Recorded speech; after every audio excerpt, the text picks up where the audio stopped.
Hello everyone, it's Dr. Rafael Gutierrez again, and today I'm going to be talking to you about the rotating of the fist, not as it revolves around the fist, but more of the skin. The reason is a lot of people talk about rotation, they will mention certain things which I've heard of over and over again, and so people start thinking, oh, okay, that makes sense because I've heard it so many times. Now, if you think of the vertical punch, it really isn't going to change the projection because you're not rotating. So you're not going to get the winging of the elbow that you sometimes will get with the rotation if it's not done right. That's why Sanshin, like I said, does help you get the rotation right. But the Isshin-Ryu punch, which comes just here, seems to actually keep you from winging your elbow if you're, especially in beginners.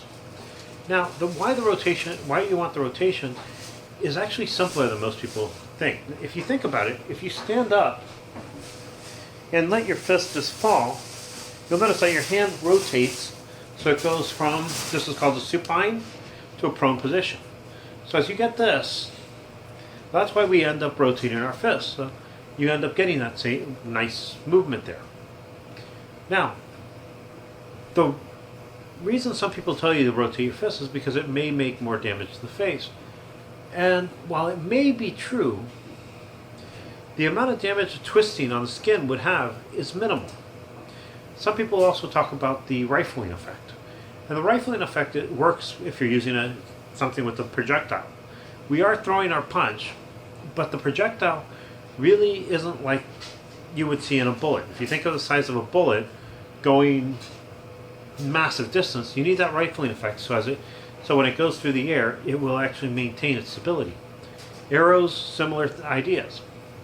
So the rifling effect really doesn't make much sense in hitting. It's for stability. It's not for penetration, as some people actually suggest. The other thing that happens is when you look at the skin.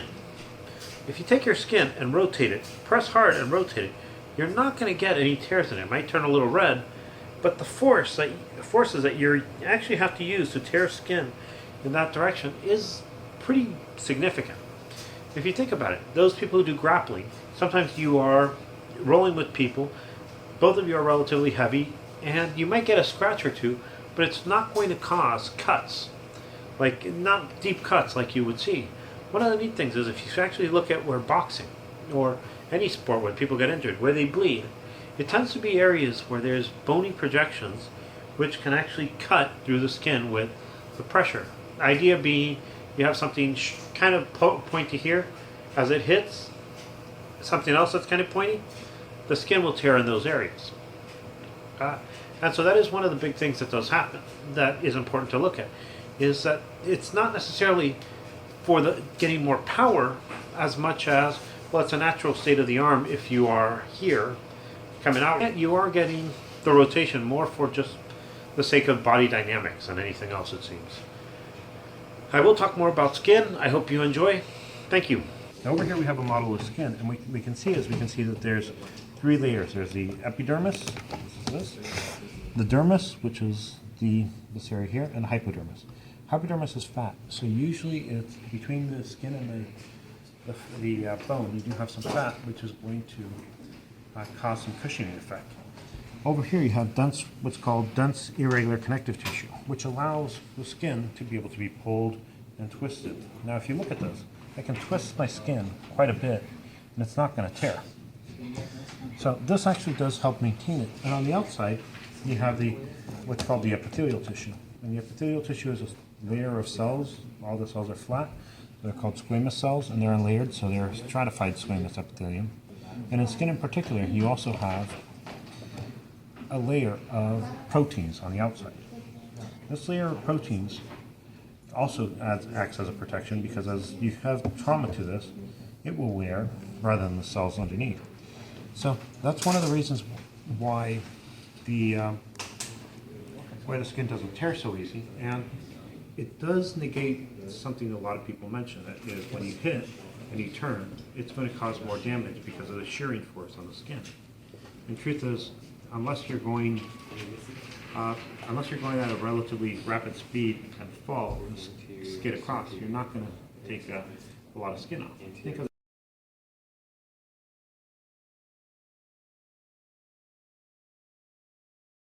I wanted to start this a little different. I wanted to have 2 videos in 1 week, but what I'm finding is just because of life, I haven't been able to do it. There is one thing that I always remember people telling me, and that's there is always something more important than what you're doing. If you think about it, if you have a girlfriend, sometimes the thing that's more important is making sure your girlfriend's happy. Sometimes the important thing is you might want to say, oh, I want to make a lot of money, but if you have children, for instance, you might say, well, I want a lot of money, but I also want to be able to give my kids something that I couldn't afford myself originally for myself, but I can give it to him. And what you see is this balance. And really, that's one of the things that I actually have been wanting to talk about is what makes the martial art community different than any other. Well, we do have some people who kind of aren't necessarily the prime example of what we would think of in martial arts. One of the things is understanding that everything comes with a cost.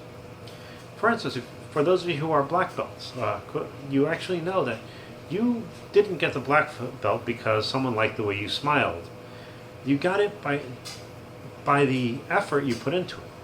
And if you're a black belt and you look at another black belt and you find that you're at the same level and supposed to be at the same level, and that other black belt is doing stuff you cannot come close to, you have to do one of 2 things. Wonder if you ever were able to do it, or if you're slacking, if you're not doing the training you're supposed to.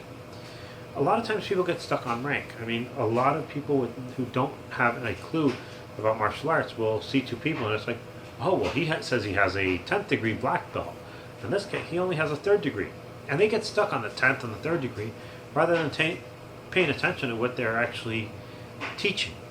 Now, for instance, I've actually seen students who have brown belts who are a lot better than some black belts. I've seen some black belts in one style that are better than black belts in others. And so one of the things that is interesting is a lot of people who don't know get stuck on, oh, this person is higher ranked than this person, rather than looking at the person and saying, which one would I like to move like? And I do believe that the true martial art lifestyle, it does revolve around being honest with ourselves. Do we want to move the way we are moving right now? Or is there someone else around the corner who is moving better than us? Sometimes I will tell people, I have some teachers who are in their 70s, and they're doing stuff physically that 18-year-olds can't do. Now, you think about that right there tells you the type of martial art you're doing. If you have people who are in their 70s, 80s, 90s, and they're still doing movements and they're still powerful, that's an art you really want to pay attention to. While if people can do amazing things when they're 20, but by the time they're 40, they're walking with canes, that's not necessarily the best martial art to look at. So I am going to be trying to make 2 videos every week, but chances are I'll be doing 1, occasionally doing 2. And I do want to start talking about April, and I mean the month of April, because April it was designed as Sexual Assault Awareness Month. And what I was hoping is we could get martial artists to actually pay attention to what people need and why they need it, and maybe hopefully make a series of seminars that would help anyone who's doing Sexual Assault Awareness Month self-defense seminars make something practical. Now, I will discuss that in the next video. Have a nice day.